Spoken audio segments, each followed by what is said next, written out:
All right, let's jump into Charles Rosa quick. Oh, you're going to go back to back with him. Yeah. Charles Yo, Rosa, Que pasa, what's good, guys? muchacho? what's going Uh, on? Chilling, man. Just hanging out. Just finished some training. Yeah, if you go long ways, you'll get both of us. There you Yeah. go. Beautiful. It's like I can't see either of you. I'm good. So, listen, man, I don't want you to, like, just because my last name is Bermudez, I don't want you to think that, like, You're, s- I'm on, like, we say we're cousins, but we're really not. Are you selling Manny out that quick? yeah, that's what I was gonna ask. That was the first question I had for you, Dennis. I was like, "Yo, you Manny's cousin?" Because No. I don't know, but nah, it's all good. Do you have a ring? Do you have a ring doorbell? Huh? Do you have a ring doorbell? Ring doorbell? Yeah. Oh, you do? What do you mean ringing doorbell? What are you Do talking you have about? the ring doorbell that with a camera in it? I don't know. What, What do you you would know if you did. You know, like the doorbell that you ring, and then it gives you the who's at your door in video. Like on your phone? I don't know how to do it. What do I do? Never mind. You don't have it. Yeah, it's like a little thing you install instead of your doorbell. I got on it's my this doorbell. thing. I got a little camera. You press the doorbell, and if you press the doorbell, a video would come up on my phone. So let's say you were at my house right now, and you rung my doorbell. A video Yeah. of you would come up on my phone. I could be like, "Yo, motherfucker! Like, get away No from my way, house." really? I didn't know that. That's pretty You cool. didn't know right? about this technology? Nah, man. I got my boys come by all the time too. I didn't even know that. You could be, yeah, dude. I try to stay with the smart house. I That's got a good- I got the smart doorbell. So let's say you roll up my house, you press the doorbell. And I'm like, oh shit, dog. I'm doing Menace the Man show, and you're like, oh shit, like I left my bag in your house. I can then unlock my front door with the locks I have, the August locks, to let you inside, and then I can start turning lights on and shit like that. All Damn, from I the gotta get studio. on point, man. I'm behind on that. Hold on, Charles. He went overboard. He has everything smart. Tell him, All right. Menace. Smart Yeah, lights. I still leave the key. Yeah, I still leave. I still leave the key under the doormat. So I don't know. Do you even have a key? Nope. Menace don't even have a key for his house. Damn. Everything's electronic. There might be. No, I don't think Yeah. there is. Wild. Like Menace, we'll have to show you sometime, Charles. Try to have a Rosa. smart house. He sits in his living room and just goes, "Oh, you want a different light?" And he'll go, "Alexa, turn the lights blue." Yep. He has like a club in his house. Yep. Dude. So how'd you know how to do that? I bought it on Amazon, and it gives you the directions in there. I do it. Yeah, he doesn't know how to Hang do on. it. So, you came up in what episode? Who were talking? Dean Tom? No, Thomas, yeah. Dean Thomas. Yeah. Thomas, Yves Edwards. Yeah. I saw the clip of it. Yeah, that's funny. Cole Miller Yeah, got dude. jokes. Yep. Yeah, they told me basically that Dean Thomas was Yves Edwards because at the time I was an amateur fighter. I think I was like 4-0 as an amateur, and I was trained at an American Top Team satellite gym. And I went to one of the shows where I fought and I won. And one of my favorite highlight videos of all time, like, because I used to just watch highlights, I didn't know much about like many UFC fighters, but Yves Edwards was like my favorite highlight video and one of my favorite fighters. Right, where he head kicked the fucking guy. Josh Thompson. Yeah, he fucking did. He pushed off to the head kick, so I would just Yeah. watch his video all the time. And then Cole Miller I was like, yo, Cole, is that Yves Edwards? He's like, yeah. It wasn't. It was fucking Dean Thomas. Shit. And like after I won my fight, I ran up and I'm like, yo, man, can I get an autograph? Like trying to just like talk to him. And he's like, oh yeah, man, I got you. And he's acting like he's Yves Edwards. That shit was hilarious. That's They awesome. always put it down, but Like, that's something we love talking to Dean about. Apparently, they do this all the time. Yeah. yeah, that's what they said. So I guess it was already a joke. They must have already knew about it. I mean, it's going on this was like 7 years ago. So I mean, no, they still do it. this is the ongoing thing. It's not new, you know. Whenever I see Dean, I'm like, yo, what up, Yves? Well, props to Charles Rosa. He's obviously the most famous or best fighter that they've done it to so far. Because Yeah. that's who Dean immediately went to when we asked him a story about it. Yes, he did. So you grew up in Massachusetts? Yeah, I grew up in Massachusetts, graduated, from high school in Boston, and then I went to culinary school in Johnson and Wales in Providence, Rhode Island. So, I got my culinary degree to be a chef there, and then after that is when I moved to Florida to pursue like being a chef, but I ended up being a UFC fighter. So, We might do a cooking with the Menace with. yeah, man, I've Charles been seeing Rosa. this stuff, man. Man, if you check out my story, I always got fresh food that I'm cooking on there. I got some pretty good stuff on there. Oh, I gotta change this, dude. Sorry. Change what? It's every fucking the light. 5 Yeah, minutes. yeah, yeah. It's telling me there's motion at my And doorbell. where were you in Rhode Island? I spent a lot of time in Rhode Island. I have a very good friend who lives in Smithfield. Yeah. I was in Providence on Federal Hill. It's like the mobster Oh area. my God, I love Federal I Hill. love it. The best Italian food I can find in the States, man. It's on point. When I was up there, I lived at the Providence Oyster Bar. Yeah. Every day you go there, they have like happy hour specials where it's like, Oh, yeah, they got the best fresh oysters right up the beach. yeah, amazing food. But props to them. So how long you been in Florida? Man, I've been here 8 years now. I come back and forth, a lot. But I mean, I live here. I live in Boca Raton, Florida. I've been training American top team since I started, and I've been here for 8 or 9 years. And my family still lives up in Boston, so anytime there's holidays or whatever, my little brothers live up there. I got two younger brothers that are twins. They're like 22 years old, so they're still up there. So I go up there a lot, holidays, Christmas, whatever. Yeah. Whenever I get a chance. Oh yeah, we fuck with some American top team. Menace has gone down there and trained. I lived there for a few years, so I trained at a couple of different top team gyms, and then we did an episode down there in May with Mike Brown and Phil DeRue. Oh yeah, man, those are my guys. Mike's one of my head coaches. He helps me a lot with my wrestling and grappling. I mean, he's an awesome coach, man, awesome person. He's been helping me for a long time now. And then I just actually recently started working with Phil DeRue the last year, so he's been helping a ton. He got my strength and conditioning to the next level, so grateful to have him on the team too. Because what is your background though? Like, what's your jam before you got into MMA? Were you a wrestler? No, I was a hockey player. Oh wow. So, yeah, I was a hockey player. So just an aggressive motherfucker.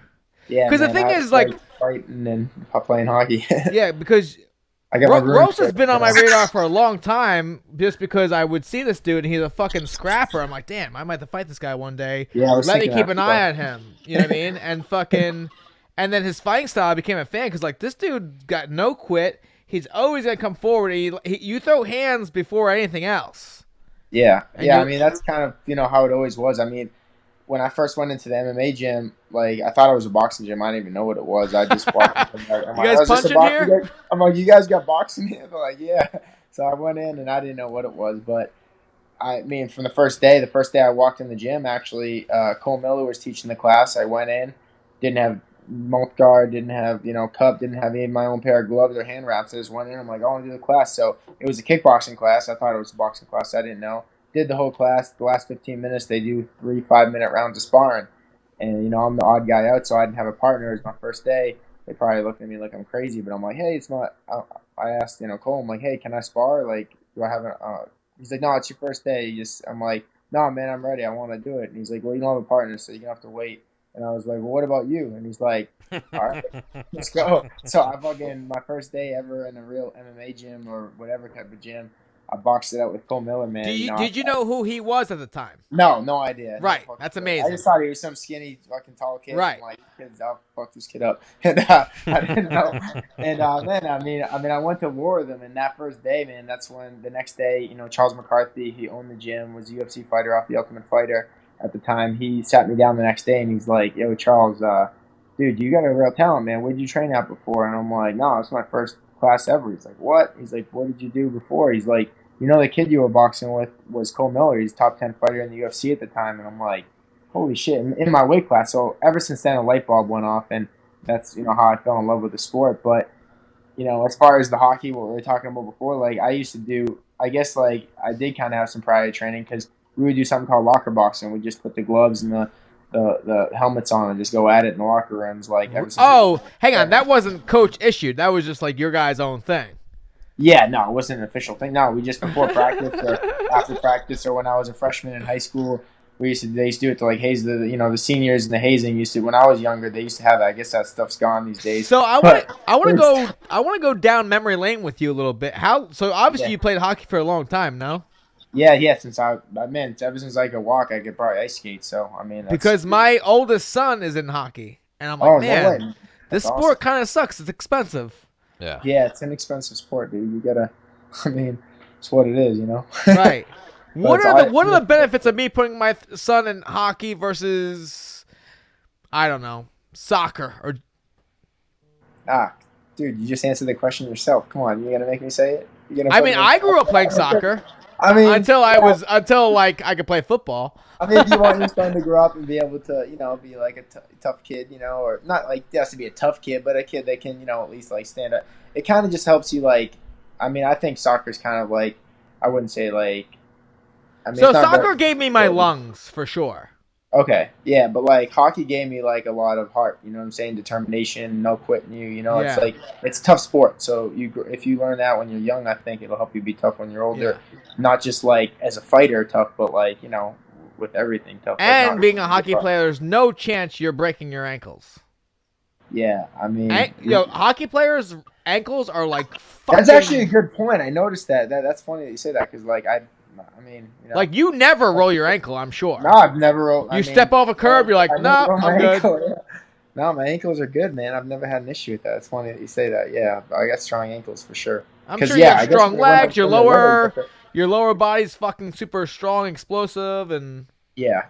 That's the biggest thing. My legs have always been strong. I've always had good, knees and ankles and legs. I got big, strong legs, but it kind of goes against me a little with my flexibility. So I've had to work a lot of extra on that. I feel like because like the more muscular your legs are, the less flexibility in your hamstrings and stuff. So I've worked a lot on that, and I feel like I've done a good job in the last couple of years on it. But man, everything's on point now. So if there's what's the highest level of hockey you got up to? College. You played college.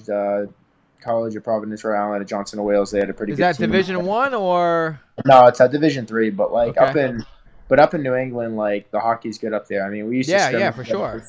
There was one time we scrimmaged against the Providence Bruins, and like Tuukka Rask was their goalie at the time, so he's like was pretty close. He's one of the best goalies, and he was played in the Stanley Cup for the Bruins this year. So like I played against some good guys. I just at that time I was always like in a smaller body. If I had like the strength and stuff that I had now, like I was always like a little kid. You know what I mean? Like I was kind of a big bloomer, so I was a little bit behind with the strength and stuff. Like everyone matured much faster than me, so I feel like I could have made it to the big show if I a couple of years was a difference. But so you're that good? I think so. Yeah. I mean, because hang on, because I talk to people that like are good, but they're like, I'm just not that. Like hockey players are pretty real with themselves. Yeah, I feel. Well, the thing is, it's kind of like, I mean, it's even like the UFC now. It's like there's so many guys in Canada and Russia. Like, it's so hard to be like a good American hockey player. You really have to excel, just like in a fighter. I mean, it's not just I'm fighting. I mean, yeah, I was really good for playing in the United States, but man, once you start going to Canada and Russia and like Sweden, there's like there's levels to it too. So I get what I'm saying. But, now, so my next question was, what's the like fighting, you could be any weight, height, shape, whatever. But like in soccer and football, for certain positions, you're like, this is the ideal weight and height. What's the ideal weight and height for hockey? Or are there different positions where? Yeah, different positions. I mean, well, it depends. There's different guys. Like there's a guy that's pretty much my size, one of the all-stars in the league. He's actually a good friend of mine, Brad Marchand. He's exactly my size, pretty much, about 175, 180 pounds, and he's 5'9", whatever. So, and he's an all-star in the league, but he's super fast, So he's a good puck handler, super fast, good goal scorer. Is he a freak? Because I like to say there's like for example, like in football, if you're 5'8", 200 pounds, and you're a running back, you're a freak. Yeah. Like you shouldn't be there. Yeah. No, that's the thing is like they don't seem like the hockey players aren't guys that like you look at them and you're like, yo, that dude's an athlete. Like they're big, strong guys. Definitely, they got strong legs but it's nothing like some of the guys. You can't see it in their street clothes. Yeah. Unless they're missing teeth. Yeah, most of them are missing teeth. Yeah, they got them knocked out a lot. And why is that? Because they don't wear mouthpieces, or both. But like, even if you get a slap shot, or what it is, even if you have a mouthpiece in, and it's not like they're getting just hit with pucks to the mouth. The sticks come up, a high stick comes up and catches them inside their mouth is open, and boom, and it hits them right in the teeth. And man, like it's like a stick, so it gets caught in your teeth. Because you're a bitch if you wear a cage. Right? Yeah, I mean... Like, good guys wear a cage, right? Well, in college, you have to wear a cage. Okay, like, for example, like... In the NHL, I don't know anybody that wears a cage yet. For example, in freestyle, you could wear headgear, but, like... No one would. Like, you're a pussy if you wore headgear. That's so funny, because that's why my ears aren't messed up, because I fucking am, like, the only one in the gym that wears headgear, but I'm like, dude, I started getting that fucking thing. But you're clearly not a bitch. You're in the UFC. I seen Masvidal. I seen Masvidal wearing headgear. Yeah, dude, he's not a bitch. Yeah, but Yeah. again, He's but the hang on. opposite of a bitch. Yeah, but He's like those the are baddest motherfucker yeah, but right you now. guys didn't come up in wrestling. We're like, nah. Yeah, you that's just- it. That's You know what I true. mean? That's true. No, that's true. I'm sure if I was on a wrestling team and I was Yeah, where like the best guy isn't wearing headgear, and like if you put headgear on, the best guy's like, yo, what are you, pussy? You're like, Yeah. no, I'm not. Yeah. So I now, was like, something I do got to ask. I've seen you on social media. It seems like you're friends with both of them. You're friends with Colby, right? You're friends with Masvidal. yeah. Is it weird in the gym right now? Nah, man, it's cool. They're both doing their own thing. I mean, the only weird thing is for me is like they used to be best friends. Honestly, like we used to go to the casino and play cards together. You know, like I would see him there a lot, and it Who doesn't won? change. Who won in cards? Well, it was like poker, so we would play in groups. Got but you. I don't know. It'd be back and forth. You know what I'm saying? But have good days, bad days. But they it's just it doesn't change my relationship with them because what's going on. You know, I mean, there's things that some of them say that like I don't agree with, but in the same breath, like I know the type of person. But you're they not are. going to like, yo, Kobe, so and so Like, said yeah. this. Yeah, nah, dude. Like, it ain't, nah, yeah. you don't give a fuck. Like, I mean, I do they say always things to wonder- you, and you're like, all right, cool. Like, I don't give a fuck. Like, I still like him. I mean, neither one of them say anything to me about each other or nothing like that. But it is pretty cool when you're on the mats and you're just like sitting there and you're like, man, I wonder if Kobe and fucking Georgie walked in right now, what would go down? You know, I mean, Or there's always Poirier, that. yeah. Even though I would apparently. never wanted to, it just you know what I mean? Like, Oh, there's they don't always even that. train at the same times, huh? No, remember I Mike? mean, I've never seen him. I've never seen him since this has started happening. On Mike the mats. Brown touched on it when he was on the show with us. He said they stopped Yeah. training together like a year ago, and that was Yeah. like a couple months ago. So, and then when I've heard them in interviews, they say they stopped training together a year and a half ago. Yeah, but like, are they in the same practice? No, they have their own. Colby has his own little team.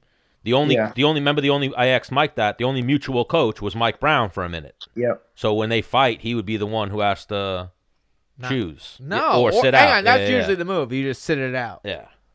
Yeah. So I don't. Yeah, I mean that's what it is. And then I mean, Does it? Well, Who do you hang out with more between the two, or not? You don't hang out with them. I don't know. I think I just knew from like way back. I just like I met Georgie first, Masvidal. You know what I'm saying? I met Right. him back when he was fighting in like the Kimbo fights. We had a mutual friend, Kimbo Slice. So like we'd go to events together. You know, rest in peace, Kimbo. Rest in obviously, peace, yeah. but yeah, for sure, man. He's a legend, and we both kind of shared a mutual respect for him together. You know, going to the fights and stuff, like the backyard fights and stuff. Hang on, like you that. were at Kimbo's backyard fights? Yeah, man, that's how I got introduced. I mean, I actually went to fight in one time, and my coach pulled me from it. He wouldn't let me do it. I was like ready to go, and I couldn't do it. So because I was training under his gym, Charles McCarthy's gym, so that was one. So of the you're things. a real one. Like Yeah, you dude. know, he's got the chiseled chin, like clean Yeah, cut, no, but like man. you're a motherfucker that you don't want to come across in a goddamn bar.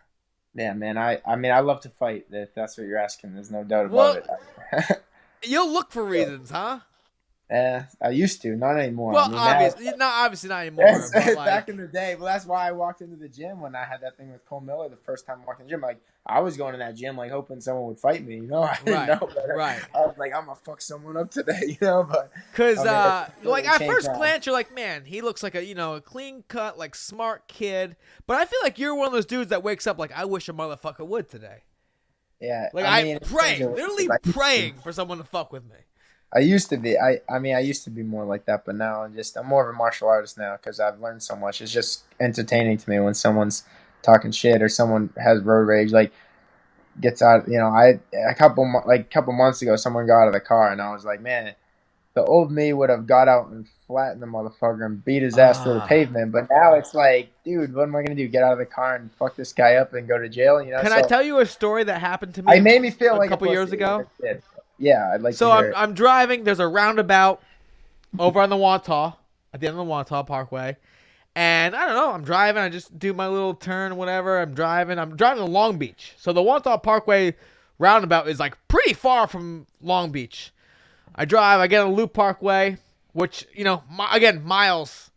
Now I'm on that main street in Long Beach. I'm driving. I'm like three lights deep. Now lights are happening. This is. What would you say? A 10-minute drive by this point? From the roundabout to when you start hitting lights on the long main. Yeah, 10. It depends. Right? To get to main, it depends on where you're going. So whatever. This guy pulls up to me like. Oh yeah. So I put my window down, and he's like, "You know, you're coming back. You cut me off back there at the Loop Parkway." And I was like, "Oh shit! Like, sorry, sir. I didn't realize. Whatever. Like, yeah. Well, you should. You fucking piece of shit." And I was like, "Nope." No, I was just like, I put my window up, and I was like, "Huh, that was weird." And then we start getting some lights deeper. I'm like, does this motherfucker know who he's talking to? Yeah. Like, if that fat motherfucker knew who he's talking to, like, I'm like, man, let me try and catch up to this motherfucker, because I will drag him into a parking lot and beat the fuck out of him. But last time he'd, like, tell someone to pull their window down, and, like, I just never got the I was like, Dennis, be cool. Yeah. You know? Yeah, I was just like, man. Like, if you beat with someone or you're going to do that move, like, be ready to throw down, I feel. Oh, yeah. Because, hang on, I can beat up, I would say, I don't know, 98% of the civilization. Oh, my God, 99. 99? I can beat up 99% of the population. But, like, I don't act on it. I don't know. Like, I'm not, like, just, like, hang on. Yeah. I could beat up 99.9% of the population, but I'm not be like, yo, put your window down. Yeah. Fucking, you're a piece of shit. Yeah, you want to hear a good story? Yes, I do. Yes, I do want to hear a good story. That's funny you say that. I was with Walt Harris. He's like one of my best friends in the world. He lived in my house for 2 years, like 3 or 4 years ago. You know, he has a big fight with Overeem coming up, heavyweight, fucking beast, man. And dude, like, he's like the nicest guy ever, man. But one time we were driving and he was in the back seat, so no one could see him. But someone, basically, the dude like was crossing the street with his shirt off, big jack dude with tattoos. He fucking came out crossing the street, and he kind of gave us the finger, like kind of just like. You know, kind of like jumped in front of the car, like just being a punk, like kind of gave us that look, like you know that look when someone like he woke up in the morning praying, literally praying for a fight. Yeah, like well, this kid was that guy, and he was like, and fucking Walt was in the back seat, and Walt's like, man, fuck this dude. Walt gets out of the car, bro, and if you don't know Walt, he's a heavyweight. Dude, he said 6'4". He's about to fight Overeem, I believe. That's what he just said. Stan, did you not hear anything he just said? No, I'm sorry, I was texting. He's a beast, yeah. He's 6'4", 265 pounds, like shredded with a 6-pack. Like, dude, he gets out of the car, man, and look in this kid's face when it was like the best example I've ever seen of like a dude being the most confident he's ever been to being like, oh fuck, and the dude he just looked down, walked away, didn't say shit. And I'm like, he just bowed down like that. Oh, dude, he didn't do. I know you were expecting. Hang on, the thing is most of the population will do that. They will bark. Yeah. But when it actually comes time to like, no, this is happening right here, they go. Oh, they won't do it. They'll bow down. Yeah, most of the time, you know. It's when they like bark and you go like and you do this away from them. Oh, that's the thing. Yeah, I got you. Yeah, dude, that's what it is, and that's what it is. If you're that guy that's like hesitant, sometimes like if someone was ever messing with me, that's kind of what I do now is like I'll be really respectful. Well, no, but now I'm like really respectful, and I'm see how far this guy pushes it. I'm like, if he pushes it to this point where he's starting to bully me, I'm gonna fuck him up because he deserves it. But most of the time, if you step up a little bit, they just back off now. So well, Charles, people do this to me almost every other weekend. Stan looks like a pussy. Dude, you gotta learn the G check. You know what the G check is? No, what's that? Dude, that's when you gotta pull their G card, come up to them, and be like, "Yo, yes, you gotta get loud, stand up, puff your chest out a little bit. You'll be good." Oh my God, I pull it all the time, and then the thing is, they come. He's already standing up, like talking. They'll come, like I've seen it where people just, oh, look at this fucking guy. He's wearing glasses. He's got his hair like slicked back. Dude, he got a rotation. He's kind of fat. I wouldn't fuck with him. I've been boxing since I was 7. I've been doing jiu-jitsu. I could be a brown belt, black belt. I'm not bad at what I do. Bro, I used to train under Howard Davis. Like, I've trained with a lot of really good people. Yeah. I just go out. For a little bit, yeah. Now I seen Diet killing it there. But like I go out and people just size me up and think I'm going to kick this guy's ass. Then when it ever gets to that point where we put our hands up, you know where I smoke people is with the feint. Right. I put my hands up, they put their hands up. I give them one good feint, they bite so hard, and then I just shoot something straight. Every fight. Nice, dude. Hang on, I'm yet to see one live. Dude, we gotta get a video, man. If I'm with him, I'm pretty good at diffusing a little bit. Yeah. Or I just walk away like this guy is fucking. Yeah. Kind of. You've seen a few where they were about to get off and the bouncers came over, like that time with Raleigh. No. The bouncers will come over and be like, it's done. Right. Just everyone walk away. Where are you guys at, Long Island? Yep. Yeah. The Guido capital of the world, so you know how that is. Yeah. It is, isn't it? Everybody knows how to fight in Long Island, or so they say. Yeah. Wow. Yeah. And everybody knows Weidman. Everyone knows Matt Serra. So I know Matt Serra. Yeah. Yeah, Chris Weidman's the main event of the fight, October 18th in Boston, so that'll be good. How does that fight go? Dude, Weidman's going to smash his ass, dude. I love Chris Weidman, dude. He's a legend, man. I like it. I mean, I think so. I just think that, I just think Chris Weidman, man, he's a champion. There's a reason he was the champion, and there's a reason. Well, he's in a different weight class now. Yeah, but that's what it is. You know what I mean? He beat Anderson Silva, dude. You know what I mean? I don't know what else. He's a legend. Man, I like this guy. Well, you know what? We fuck with Charles Rosa here at Menace and the Man. We do. We'd love to get you back on again in the future. Now after talking to him, man, I'm sorry, Manny. It's a coin flip. I don't care who wins this fight. I hope you both have a great fight. When I saw this fight was announced, I'm like, damn, this is definitely a good fight. Great fight. Yeah, great fight. Both you guys get in there and get after it. I mean, neither of you guys are stronger in the wrestling department, right? Yeah. I would say you guys.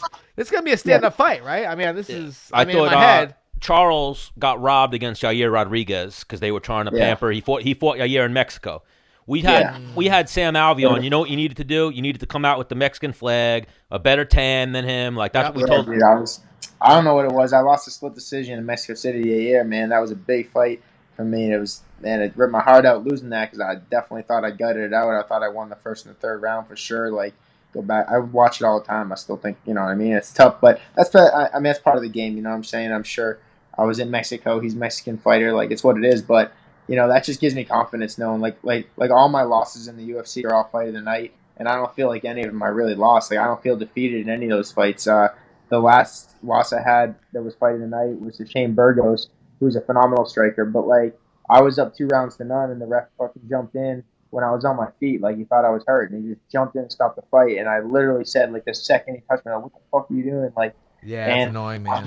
You know, I'm not the type of person that makes excuses. Wait a minute, but it was a little bad luck, and I think it's gonna turn. You know, was it Mark Goddard? Yeah, dude, I think so, dude. Oh my God, guy, dude. Who said that? I think it was Mark Goddard. Yeah, Sam Alvey. I've noticed this watching fights. I watch Mark every Goddard? fight. Is he the guy from New York? The guy with the he has like a little. No, Mark Goddard is the English dude, or the Ireland. Where's he from? England, I think. Mark Goddard. He's pretty big. He speaks with the English accent. Nah, it's a different dude. His name's Eric or Tom. I don't know. But nothing to do with tattoos, right? Nah, he didn't have tattoos. No. I forget the dude's name. He fucking with said the big sorry beard. to me. Like, the first thing he said is he goes, "Oh, sorry, I thought you were hurt." I was like, "What? It's a fucking UFC fight." You know what I mean? It's not like I'm fucking playing. Everything hurts in here. Yeah, leave me alone. Yeah. So listen, you. Clean cut dude, you know, nice dude. Manny, same thing. I was like, Manny, we just spoke to him 15 minutes ago. Oh no shit. Yeah. And we're like, yo, we're having on Rosa. Is there anything you want to say to him? We're like trying to stir the pot. He's like, tell him I said what's up. I'm like, all right, sick. And he said, ask him what his game plan is. So I mean, if you want to throw that there, or he's going to watch this for sure. If you want to put a message out to him. I mean, he seems like a respectful kid. No, I think he's is. coming I'm trying. Respectable, but there's Yeah. no doubt when the cage door locks, man, we'll come in a fight. We'll come in a ring. No, that's for sure. And I think everybody knows that. And that's always how it is. I mean, I respect that he's from Boston. I think it's awesome. Everyone's gonna be. Is this there. for Boston Rights, maybe? Man, this is for Boston Rights. That's what I was telling him. I mean, right now, there's no doubt. I'm the baddest motherfucker from Boston. There's no fucking doubt. I took out, Kyle Bochniak, who's one of the toughest kids from Boston there is. Fucking tough as nails. Love the kid, but, it's what it is. We fought. I took out Sean Soriano fucking from Providence. He was the best fighter pretty much from Providence in the UFC from Rhode Island. And, obviously I was 5-0 up in CES, which is all the Boston-based fighters. So, I've taken them all out. Sure. And, man, I'm on my way up to the top. So, once I win this one, I'll take over Boston, and then next is the world title. You're doing it. All right, so Charles Rosa, you a pro wrestling fan?